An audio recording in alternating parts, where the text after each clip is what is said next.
Bienvenue sur Massagri, la chaîne qui parle de vulgarisation agricole ici au Sénégal. Nous sommes accompagnés par notre partenaire Assol, l'entreprise leader des engrais granulés et des engrais foliaires ici au Sénégal.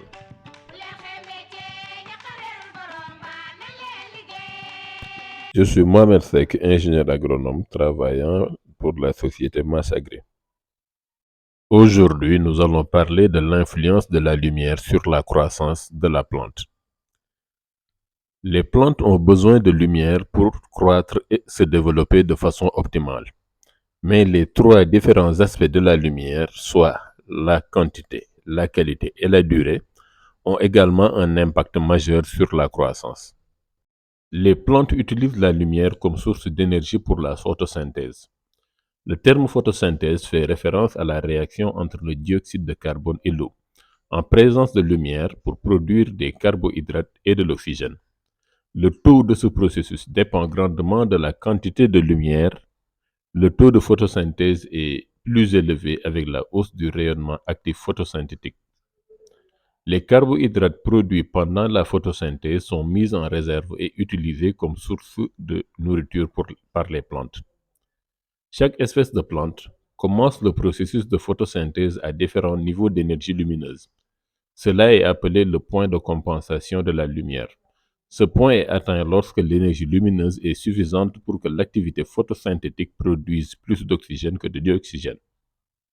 Nous allons voir maintenant l'effet de l'intensité de la lumière.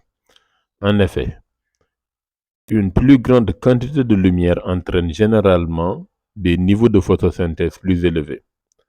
Le point de saturation lumineuse est atteint lorsque l'intensité de la lumière ne fait pas augmenter le taux de photosynthèse et la courbe du taux de photosynthèse cesse d'augmenter. La qualité de la lumière fait référence à la couleur ou à la longueur d'onde. Le Soleil émet des longueurs d'onde comprises entre 10 et 2800 nanomètres, c'est-à-dire 97% de la répartition spectrale totale. Elle se divise en trois domaines: le rayonnement ultraviolet, le rayonnement visible et le rayonnement infrarouge. L'énergie la plus élevée correspond aux longueurs d'onde les plus faibles. Le rayonnement ultraviolet a une énergie plus élevée que le rayonnement infrarouge. Les humains voient des longueurs d'onde se situant dans le rayonnement visible. Ce rayonnement visible se divise en violet, bleu, vert, jaune, orange et rouge. Chaque couleur précitée correspond à une longueur d'onde bien déterminée. La photosynthèse se déroule entre 400 et 700 nanomètres. Cet intervalle est appelé rayonnement actif photosynthétique. La chlorophylle, le pigment vert des feuilles responsable de l'absorption du RAP, a deux pointes d'absorption, la lumière bleue et la lumière rouge. Les feuilles absorbent peu de lumière verte et la réfléchissent. Cela explique pourquoi nous voyons la couleur verte des feuilles. En général, les différentes couleurs ont différents effets sur les plantes. Par exemple, pour la lumière ultraviolette, celle-ci cause des dommages à l'ADN, réduit le taux de photosynthèse, réduit la floraison et la pollinisation et affecte le développement des semences et peut causer l'allongement des plantes. Dans le processus photosynthétique, la couleur bleue est la plus efficace. La lumière bleue est responsable de la croissance végétative et de la croissance des feuilles. Et elle est importante pour les semis et les jeunes plantes parce qu'elle réduit l'étirement. La lumière rouge. Un photorécepteur dans les feuilles est plus sensible et répond à la lumière rouge. Cette lumière est importante dans la régulation de la floraison et de la production des fruits. Elle aide aussi à augmenter le diamètre des tiges et favorise la ramification des tiges. La lumière rouge lointaine. Cette lumière peut causer l'allongement des plantes et déclencher la floraison chez les plantes des jours longs. Le rapport lumière rouge lointaine. L'allongement des plantes se produit lorsque ce ratio est bas. En d'autres mots, Les plantes sont plus exposées à la lumière rouge lointaine qu'à la lumière rouge. Dans la nature, nous pouvons observer ce phénomène lorsque les plantes sont ombragées par leurs voisines.